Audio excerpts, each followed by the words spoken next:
We're back, guys. Welcome to Subjectively, the channel where we discuss the art of character design in the context of popular media. My name is Jack, and I'm proud to announce that today's video is sponsored by Boxu, a snack box subscription service that delivers authentic Japanese snacks sourced directly from centuries-old small family businesses right to your door. More on them in a little bit, but for now, let's talk Fakemon. Today's video is going to cover a lot of content. In our last Maza region video, we spent some time talking about legendary Pokemon and how I wanted to design the two mascots of this region. The designs I showed at the end of the video were unfinished, and I asked you guys to give me some feedback so that I could improve them. If you haven't watched that video yet, go check it out now. There's information in there that will be important to know to fully comprehend the concepts behind these designs. Today, I'll be showing you the culmination of your critiques and my designs in what I think are the final iterations of these Pokemon. Before we get to those, I have a few other designs I want to share with you. Seeing as we're reaching the end of the Maza region decks, I thought I should go down the list and make sure that I have a healthy variety of types in these Fakemon. The results of said analysis concluded that while most of the distribution is consistent with previous official generations, there is a considerable lack of some important types, namely ground, normal, and steel. For today's video, I began supplementing these underrepresented types with some completely new designs, and I'd like to share them with you in addition to the legendaries. But wait, there's more. On top of 3 all-new Fakemon, I also want to cover an older design from about a year ago that I've always secretly hated, and one that I think desperately needs a makeover, Healzilla. We'll cover that before the legendaries as well. So, in summary, today we're going to be looking at 3 all-new Pokemon designs, well, kind of 4 actually, a redesign of an older one of mine, and the final designs for the box legendaries. Big day! And I don't want to waste any more time. Let's jump right in. We'll kick things off with a brand new normal type. Strangely enough, I've had the most trouble coming up with Pokemon that fits this type's design conventions. Probably because these conventions tend to be somewhat vague. Normal types can sometimes feel like the miscellaneous types, as in Pokemon whose designs couldn't be attributed to any other category and just ended up being normal. Well, my design was a product of a similar process. After making Bonneau, a lot of people suggested that there should be a monkey fisherman that preyed on the Pokemon. To be honest, I'm not sure if these suggestions were sincere or just a continuation of the running joke, but either way, I loved the idea. In my opinion, you can never have too many monkey characters, and the opportunity to add one to my region was just too perfect to pass up. This was one of those designs that didn't actually take me too long to finish. Like the Reggies, I literally woke up with an idea for a really cute and simple silhouette based around a traditional looking fisherman and a rod made out of repurposed sugarcane. Bonneau, for those of you who may not remember, has a serious sweet tooth, and Adelangler uses this vice to its advantage. Using sugarcane as both a rod and a lure, it flexes its high levels of intelligence to snag a tasty meal. Pokemon eating other Pokemon has always seemed kind of dark to me, but it does fit in well with the themes exhibited in the 2 mascot legendaries of my region. So, eat on, little monkey fisher. Adelangler, the fisher Pokemon. An example of hyper-specialization, Adelangler has adapted to a very specific lifestyle. Their favorite food being banana, Adelangler follows the aquatic Pokemon on land. They use sugarcane as a rod for attracting and catching Pokemon. This level of complex problem solving and use of tools has led scientists to conclude that Adelangler is one of the most intelligent Pokemon in the Maza region. Adelangler falls under the umbrella of Fakemon designs of mine that had very little thought put into them, but are still some of the strongest of the bunch. At least in my opinion. Something about a little ape with a craving for eccentric treats just was so appealing to me. Oh, no pun intended. And I'm happy with how this design came out. And speaking of eccentric treats, I'm excited to introduce you guys to Boxu. Are you tired of mindlessly snacking on the same old convenience store chips? Had your fill of messy, greasy, and uninspired munchies? Looking to broaden your horizons without ever leaving the comfort of your home? Well, my friends, if you answered yes, Boxu is for you. Boxu is a monthly subscription service that delivers premium Japanese snacks and tea pairings straight from Japan to your door. Yeah, that's right. Authentic Japanese goodies, mainly from small family-owned businesses, wrapped up in a beautiful little package just for you. The first boxu you will receive is called Seasons of Japan. It's curated by their snack experts to bring you a taste of Japan's 4 seasons, and a taste of what a year of boxu would be like. After your first box, you will receive a new themed box each month. This month, Boxu is celebrating their 6th anniversary with their Tanjobi, or birthday, collection.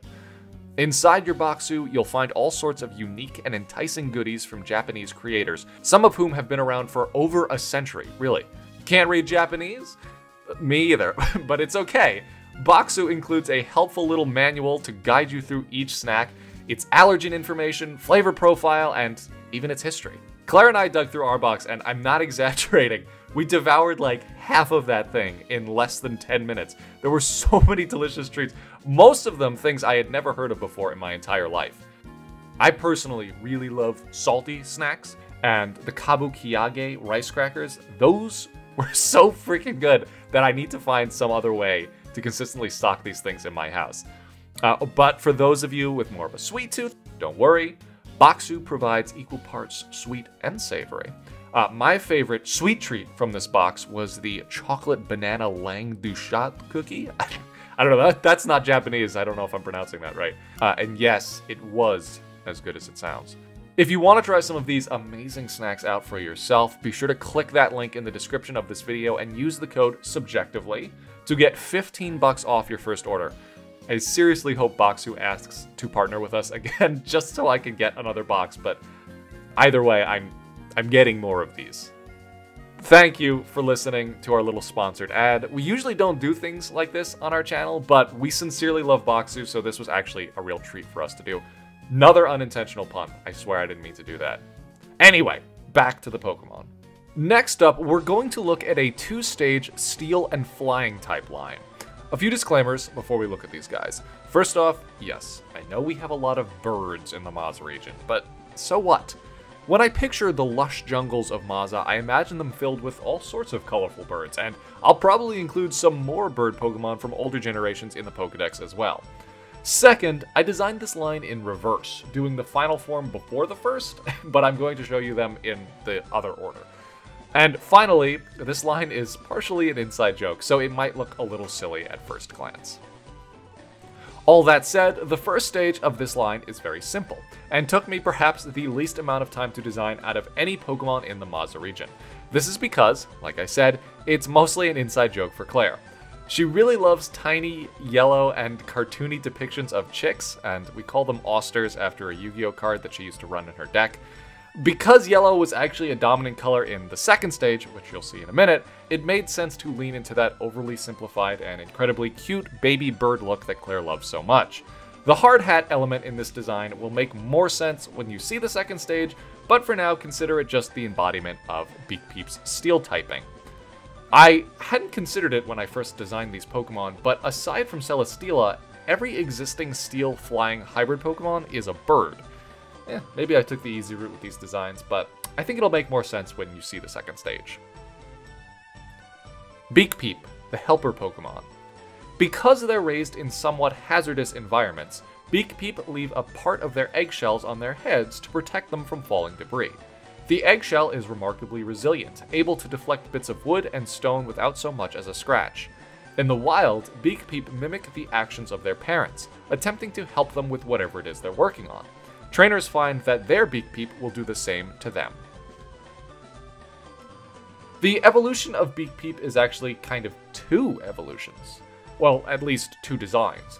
I've yet to explore a Pokemon design with anatomical differences between the male and female for the Maza region, but this past weekend I was struck with an idea that I just had to see through. At the zoo, I spent some time studying the Malabar pied hornbill that they have living there.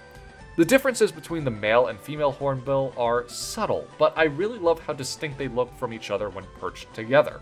That, combined with their striking beak and casque that gives them their name, led me to the conclusion that I need to create a Pokemon that took inspiration from this natural design. The concept would emphasize and exaggerate the differences between males and females, while incorporating their beaks with a secondary concept themed around construction. Malabar pied hornbills create very unique nests, using dirt and debris to seal the female and her eggs inside of a tree. This ingenuity could be extended, in a fantasy setting, to include carpentry and construction skills comparable to humans. This, of course, would open a door to include iconic tools associated with the trait into the Pokemon's design. And seeing as there are dozens of such tools, this would be the key distinction between the two genders. The male would have a beak and casque resembling a clawed hammer, and the female's beak would sport a casque shaped like a wood saw. The colors were not dissimilar to those found on certain species of hornbill, as well as those found on a construction site. The shinies kind of turned them into the Home Depot birds, but I kind of love that. Another part of the inspiration for these designs, speaking of which, comes from my own childhood. My father owns his own construction company, and on days when I'd accompany him to work, I'd often play with his tools, noting their similarities to bird beaks. Pliers and wrenches were especially fun. Beakcraft is kind of a design 18 years in the making. Beakcraft, the builder Pokemon. Beakcraft couples pair for life. Because the males and females differentiate physically from one another, they benefit from working as a team. With their combined skills and specialized beaks, they can construct elaborate nests in which they raise their young. Their beaks are harder than steel, able to cut through materials like wood, stone, and even some metals with ease. It also makes their heads very durable, and a blow deflected by a Beakcraft bill will result in very little damage to the Pokemon. Another somewhat self-indulgent line, but one that I'm still very happy with. And yes, I'm aware that hornbills are not native to Mexico or even South America, but I just loved this concept and I wanted to incorporate it into the region. Not every design in the Mazda region has to correlate directly to its real-world equivalent. That said, the next design we'll look at is pretty unapologetically Mexican in its origin, or, well, at the very least, New Mexican. Heelzilla is a design that I made a while back, and I think actually it's just about a year old at this point. I introduced it in a video about monotype design, using it as an example of why Pokemon with only one type are important to contributing to the diversity of a region's dex. I liked the concept behind the original design, a little lizard that acted tougher than it was, taking inspiration from Gila monsters, the giant Gila monster, and of course Godzilla. The original design, however, was lacking. It's honestly my least favorite design I've done so far for the entire region, so I wanted to revisit it and make some changes so that it better fits its concept and, in general, just looks cooler. Changing up the pose and anatomical features to include a third color to the body's palette helped bring the eye of the viewer up to the face of the Pokemon. In its original design, it had the same colors and patterns all throughout the body, and that made it a little confusing to look at. Adding spikes and claws not only sold that Godzilla look a lot more, but it also gave me an opportunity to include another color that drew attention towards the head. Figuring out the colors took me a while. I wasn't happy with the original palette, I knew that. It was too literal of an interpretation of a Gila monster, and the high contrast between that orange and black was again too distracting from focal points of the design. I settled on a similar gray for the body, but with purple markings instead of orange. This made it feel like a Pokemon more than just a cartoon lizard, and conveyed its poison typing more clearly. The last change I made to this Pokemon was its name. Heelzilla sounds dumb to me, I actually don't know how I came up with that, but the Twitch chat helped me come up with a new one that rolls off the tongue much better. Gohila. This is a design that I'm much more happy with than the original, and I hope you guys like it better too. Gohila, the tiny terror Pokemon. Despite their size, Gohila are very confrontational in nature. They tend to instigate fights with much larger foes by propping themselves up on their thick, powerful tails to make themselves appear larger. Their main prey are vulnerable Pokemon smaller than themselves, and they attack with a powerful and venomous bite. Even without a consistent food source, fat reserves in their tail allow them to stay nourished for extended periods of time. Whew, okay, let me catch my breath. This is one of the most content-packed videos we've done in a while, excuse me, but we're not finished yet. Yes, I've saved the best design for last. The reworked legendaries. Before we look at the new designs, a quick update to the lore. In response to the last video, a lot of people pointed out that the story felt very one-sided, the Imada and Maripome being more sympathetic victims, and the Katalu and Hilarmos being somewhat evil in nature. This was not intended. I wanted both sides to feel equal and that there was some balance that was maintained despite their differences. The antagonistic force wouldn't be one Pokemon or the other, it would be the lack of balance between the two. So I rewrote the lore slightly to make this more obvious. Long before the Maza region was inhabited by humans, Pokemon ruled the land. Wild and unruly, the species native to Maza were kept in check by two legendary entities, Maripome and Hilarmos.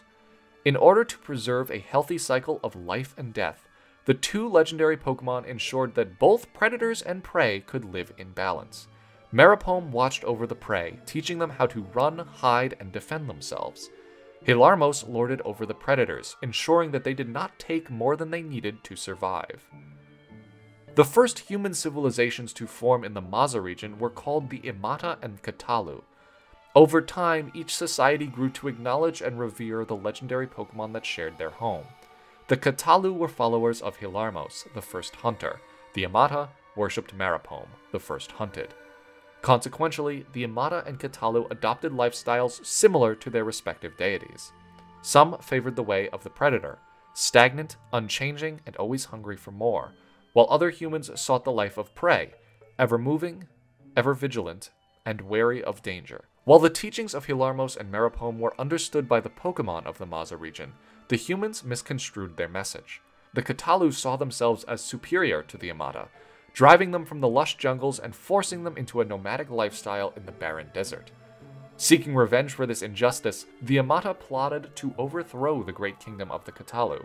The Katalu, meanwhile, feared their way of life may be taken from them by the people whom they had made their enemy. They too began plotting, seeking to destroy the Imata before they had a chance to revolt. Seeing their respective deities as valuable weapons in the upcoming war, both the Imata and Katalu took control of Hilarmos and Maripome using specially crafted jewelry. Against their will, the two great beasts clashed in an epic battle that ravaged the land and resulted in the loss of countless people and Pokemon. Realizing their mistake, the people of both the Imata tribe and Katalu kingdom abandoned their violent ambitions and agreed to work together to save their home. They imprisoned their two gods in an ancient tomb, sealing them away for all eternity. As the years went by, the remnants of the Katalu and Imata civilizations slowly unified. The land was no longer divided and adopted a new name, the Maza region. While the empire of the Katalu and the tribes of the Imata have faded into history, their mentalities persist in their descendants. Some believe the only way to succeed is to remain hungry, ruthless, and paranoid. Change brings destruction, and tradition must reign supreme. Others live more progressive lives, seeking to break out of the routine of old and blaze a new trail for the Maza region. Rather than villainizing one of the two Pokemon, I instead wanted the real antagonist of this story to be human nature, and the evil that can develop therein. Maripome and Hilarmos represent the beauty of the natural cycle of things, and coexisted harmoniously until humans intervened. And like their more abstract themes of traditionalism versus modernism, there must be a balance between their different ideologies rather than favoring one over the other. Hilarmos, in my newest design, still looks scary. This much is true. The fact is that as humans, we recognize predatory features like sharp teeth, long claws, and forward-facing eyes as frightening and sometimes even evil. This is, of course, because we were once prey animals ourselves. We also recognize these features as we would have seen them in animals like cats, dogs, and bears, historically the most common natural predators of humans in any part of the world. Because of this, I made Hilarmos a little bit more mammalian than reptilian. A lot of you suggested that it should be quadrupedal, with forward-facing eyes that are often seen on predators. One of the places you won't see forward-facing eyes, however, is on reptiles, even the predatory ones. Because of this, I had to sacrifice the whole lizard look in exchange for something that a human audience would consider more predatory. In some cases, humans have been hunted by large reptiles like crocodiles or even lizards such as Komodo dragons or their even larger extinct relatives, but for the most part, mammalian features are more universally recognized as predatory. Other big changes to this design include some new patterning to the body, a new color scheme, and a complete overhaul of the design of the head, which I changed to match Maripome a little bit more. There's another reason I changed the shapes in both of their heads to something resembling shields, and I'll explain that later after we look at Maripome. Hilarmos, the first hunter Pokemon. According to ancient legend, Hilarmos set the ecological system of the Maza region in motion by establishing itself as the first ever predator. It produces a lethal neurotoxin that, when inhaled, slowly shuts down body functions until the victim becomes stiff and lifeless. To protect both the people and Pokemon of the Maza region, Hilarmos was locked away in a great temple many thousands of years ago.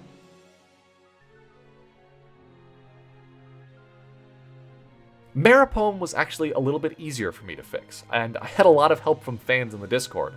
There were some really incredible sketches in the Maza region server that I encourage all of you to go check out. Things like mantis-like arms and smaller wings helped me streamline the whole design considerably. Maripome is supposed to look fast and agile, and the giant wings in its original design, while interesting and unique, detracted from that aerodynamic body quite a bit. Diminishing the size of the wings also helped the issue of excess negative space. I didn't want to completely lose the butterfly influence though, so I kept the long tassels at the ends of the wings and the curly antennae. The hardest part of this redesign was settling on a new color palette. I liked the first one, but I thought that a clearer contrast between it and Hilarmos was important to preserve that classic legendary duality that we've seen in previous generations. While the two might not be as red and blue as, say, Groudon and Kyogre, these two colors are dominant in each respective design. I did indulge in that color palette for the shinies, however. Maripome, the first hunted Pokemon. Some in the Maza region accredit the balanced ecosystem of the land to a legendary Pokemon called Maripome. Stories about Maripome claim that it sacrificed itself to another great Pokemon as the first ever prey, hunted day and night so that the predator may never find weaker Pokemon or humans. This relationship kept the circle of life in check for millennia, until an ancient people interfered. The last thing I added to both Pokemon was a dormant form, the form they took on when they were sealed away in the tomb. Designing both of them to fold up into a ball and cocoon respectively was a lot of fun, and I think that it was a great way to further unify each design. I imagine these designs to be in a cutscene where the player character discovers the long-dormant legendaries deep within the ancient temple. If a fan is feeling ambitious, we would love to see an animation of the transition between dormant and active forms.